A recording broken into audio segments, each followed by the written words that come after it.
Ada kata dua huruf yang kita dengar di mana-mana. Bilang saja oke. Oke, mungkin adalah kata yang paling dikenal di planet ini. Hal ini penting dalam cara kita berkomunikasi satu sama lain. Dan bahkan dengan teknologi, kamu mungkin menggunakannya setiap hari, bahkan jika kamu tidak menyadarinya. Alexa, turn off the living room light. Okay. Tapi apa sebenarnya arti kata oke? Dan dari mana asalnya? Okay. Oke sebenarnya berasal dari tren tahun 1830-an yang sengaja salah mengeja singkatan. Ya, salah mengeja singkatan. Seorang intelektual muda di Boston menanyakan kepada mereka yang tahu tentang pesan-pesan berkode yang singkat seperti kasih, knufset, atau kaye, no use, and away atau alright. Namun berkat beberapa keberuntungan, satu singkatan ini lebih familiar dari singkatan lainnya. Dia adalah oke atau all correct yang artinya semua benar. Pada awal tahun 1800-an, all correct adalah frasa umum yang digunakan untuk menegaskan bahwa segala sesuatunya beres. Menjadi arus utama pada tanggal 23 Maret tahun 1839 ketika oke pertama kali diterbitkan di Boston Morning Post. Oke. Segera surat kabar lainnya mengangkat lelucon tersebut dan menyebarkannya ke seluruh negeri, sampai oke menjadi sesuatu yang diketahui oleh semua orang, bukan hanya beberapa orang di dalam Boston. Dan popularitas baru oke bahkan mendorong Presiden Amerika Serikat dari Kinderhook, New York untuk mengadopsinya sebagai nama panggilan selama kampanye pada tahun 1840. Para pendukung Van Buren membentuk klub oke di seluruh negeri dan pesan mereka cukup jelas, adalah all Kinderhook, adalah semua benar. Kampanye ini dipublikasikan secara besar-besaran dan menjadi sangat buruk di media. Lawan-lawannya akhirnya membalikkan singkatan tersebut dan menyatakan bahwa itu adalah singkatan dari All for Konspirasi atau All for Kataspore.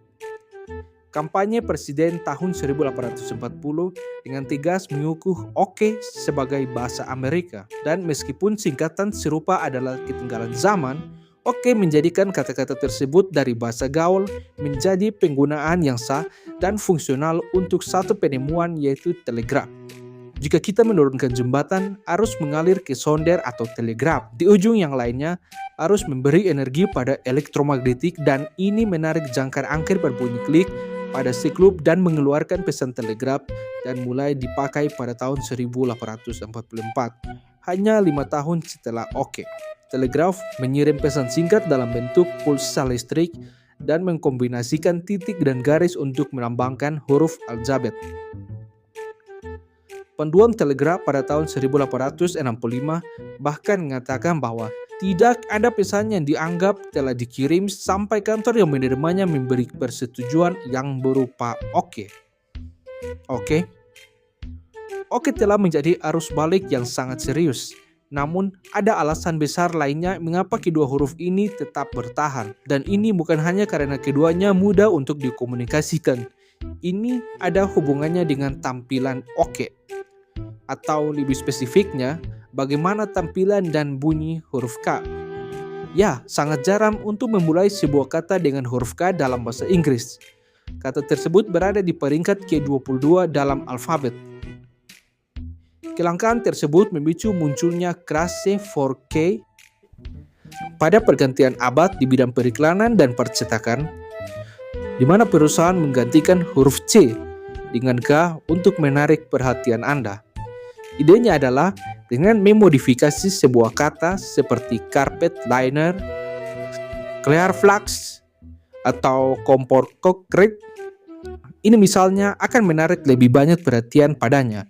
Dan itu masih berupa strategi visual.